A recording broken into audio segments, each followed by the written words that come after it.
বন্ধু বান্ধৱীসকল, মই আজি আপোনালোকলৈ আগবঢ়াইছোঁ এটা মোৰ একেবাৰে প্ৰিয় ৰেচিপি, গাজৰৰ হালোৱা।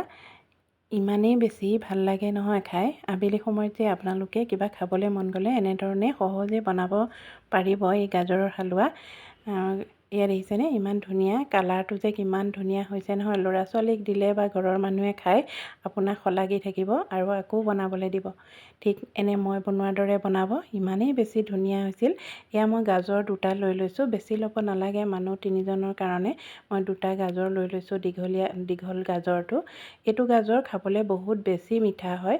মই এনেকৈ বাকলিটো ধুনীয়াকৈ গুচাই লৈছোঁ। ধুনীয়াকৈ ধুই লৈ বাকলিটো গুচাই ল'ব লাগে। ধুনীয়াকৈ গুচাই লোৱাৰ পাছত এখন চাটনি বনোৱা পিহনাত ধুনীয়াকৈ মাৰি লৈ এনেকৈ ল'ব পাৰে। তাৰ পাছত যদি আপোনালোকৰ পিহনা নাথাকে তেতিয়াহ'লে মিক্সিটো মাৰি ল'ব পাৰে, নাইবা চুৰিৰেও ৰুকি ল'ব পাৰে। বিভিন্ন ধৰণে বনাব পাৰি। এইটো মই কেনেকৈ বনাইছোঁ চাওঁ আহকচোন। এয়া ৰুকি লোৱা গাজৰখিনি মই একোটিয়াকৈ ধুই লৈ কেৰাহী এটা বহাই লৈ তাতে মই 1 চামুচ ঘিউ দি দিছোঁ। অকণমান কম হোৱা যেন পায় আৰু অকণমান দি দিছোঁ, যিহেতু মই ইয়াতে ড্ৰাই ফ্ৰুটছ ভাজিম। ড্ৰাই ফ্ৰুটছ মানে মই ইয়াত কাজু বাদামহে দিছোঁ। কাজু বাদামটোৱে খাই ভাল লাগে গাজৰৰ লগত। এয়া ভাজি মই এইখিনি তুলি লৈছোঁ।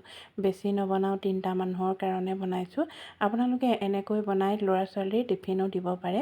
তাৰ পাছত ইয়াতে মই পিহনাত মাৰি লোৱা এই গাজৰখিনি ধুনীয়াকৈ ইয়াতে ভাজি ল'ম।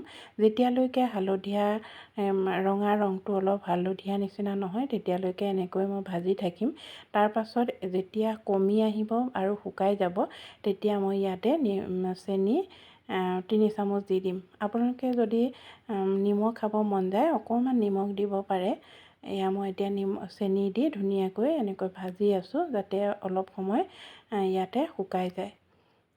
এতিয়া মই গাখীৰ দি দিছোঁ। ইয়াত মই 2.5 কাপ গাখীৰ আছে।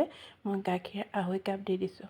আপোনালোকে যদি 2 কাপ গাজৰ লয় তেতিয়াহ'লে 3 কাপ গাখীৰ দিব, আৰু 1.5 কাপ যদি গাজৰ হয়, গাজৰৰ পিছা, তেতিয়াহ'লে আপোনালোকে 2.5 কাপ এনেকৈ পৰিমাণ অনুযায়ী গাখীৰটো দি দিব। ইয়াত দেখিছেনে এইটো হিচাপত দিব লাগে।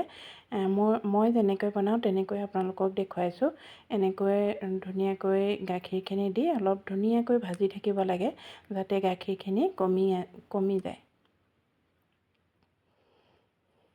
এতিয়া মই এনেকৈ ভাজি আছোঁ যেতিয়ালৈকে গাজৰখিনি কমি নাহে। গাখীৰখিনি যেতিয়ালৈকে গাজৰত লাগি নাথাকে তেতিয়ালৈকে নন ষ্টপ মই এনেকৈ ভাজি আছোঁ। এৰি দিলেই দেৰি যাব যে, গতিকে অলপ মিডিয়াম ফ্লেমত গেছটো দি এনেকৈ ভাজি আছোঁ। এয়া নমাবৰ হৈ গ'ল। নমাই লৈ ইয়াতে একেবাৰে সহজ, নমাই লৈ ইয়াতে ড্ৰাই ফ্ৰুটছখিনি দি আপোনালোকে খাব পাৰে। এয়া খাবৰ হৈয়ে গ'ল, দেখিছেনে ইমান তৎক্ষণাত হ'ল। এইটো ৰেচিপি আপোনালোকে বনাই খাব, খাবলৈ বহুত সোৱাদ। এয়া মই ইয়াতে ড্ৰাই ফ্ৰুটছখিনি দি দিলোঁ। দেখিবলৈও ধুনীয়া হ'ল আৰু খাবলৈও বহুত বেছি ধুনীয়া। এনেদৰে নতুন ভিডিঅ' লৈ আকৌ আহিম। আজিলৈ আহিছোঁ, বাই।